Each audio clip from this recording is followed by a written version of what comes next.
Most business owners assume they're not getting customers because something in their marketing isn't working. But increasingly, the problem starts before any marketing has a chance to do its job.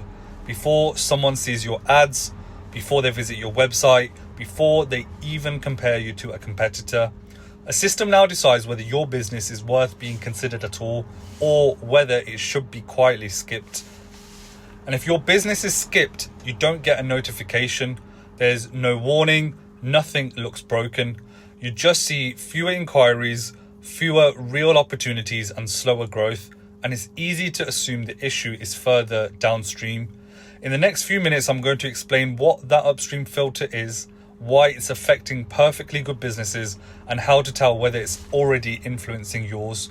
Because if this layer isn't clear, nothing you do afterwards compounds. Let me describe what this looks like in practice.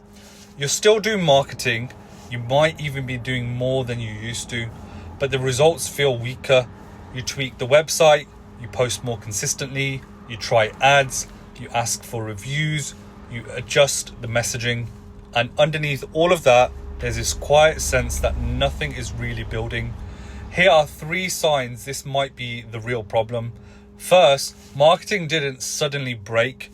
Fewer people are even getting to the point of choosing your business. You can still get impressions, you can still get clicks, you can still be visible, but fewer people turn into inquiries, calls, bookings, or serious conversations. Second, businesses that are easier to understand are winning, even when they're not better than you. You look at a competitor and think, we offer more, we deliver better, why are they growing? Often it's not quality, it's clarity. People, and increasingly systems, can instantly tell what they do, who it's for, and why it matters. Third, nothing builds momentum if customers never reach the point of comparing you to others. If customers don't reach that comparison stage, every month feels like starting over. No compounding, just constant effort to keep the tap running. If any of this feels familiar, the mistake most businesses make is trying to fix it in the wrong place. They keep optimizing marketing when the real issue is happening before marketing. So what's actually changed? In the past, the first meaningful decision was usually made by a person. A person saw an ad, read a website, asked around, searched Google, and made a judgment.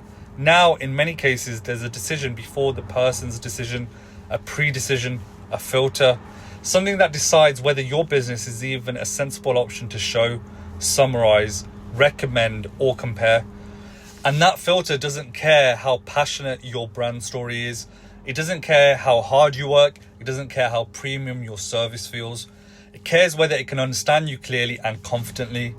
Here's the simplest way to think about it. Systems like ChatGPT and other AI tools don't look at your business the way a customer does. They try to form a clean internal answer to 3 basic questions. What does this business do in plain language? Who is it for? Why should someone choose it over alternatives?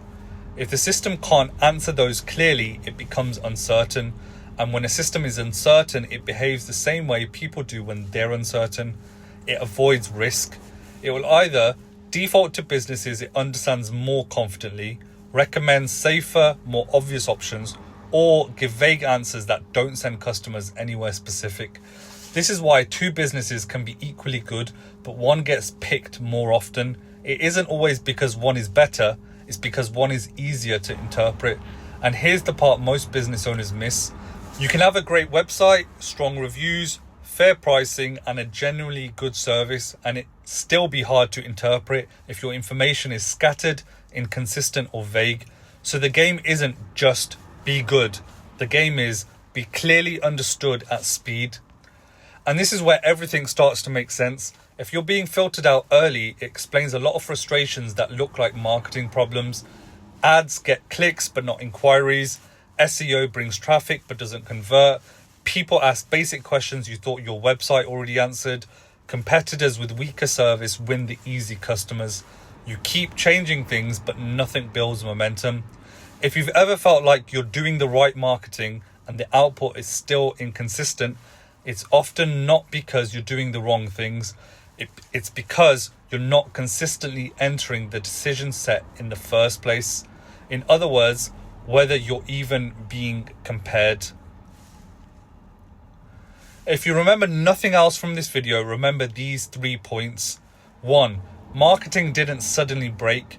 Fewer people are even getting to the point of choosing your business. If customers don't reach the choice stage, you can't fix that with more posting or more spend. 2. Businesses that are easier to understand are winning, even when they're not better than you. Clarity beats quality when the first gate is interpretation. 3. Nothing builds momentum if customers never reach the point of comparing you to others. If you're not getting compared, you're not in the race.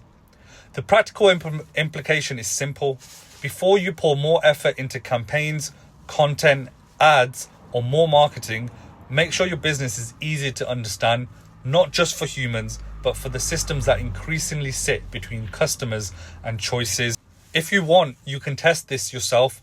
Ask an AI tool to describe what your business does, who's it for, and why someone would choose it. Then compare that answer to what you believe your business communicates. If those don't match, you've likely found the real bottleneck. That's it. That's the layer most businesses never look at.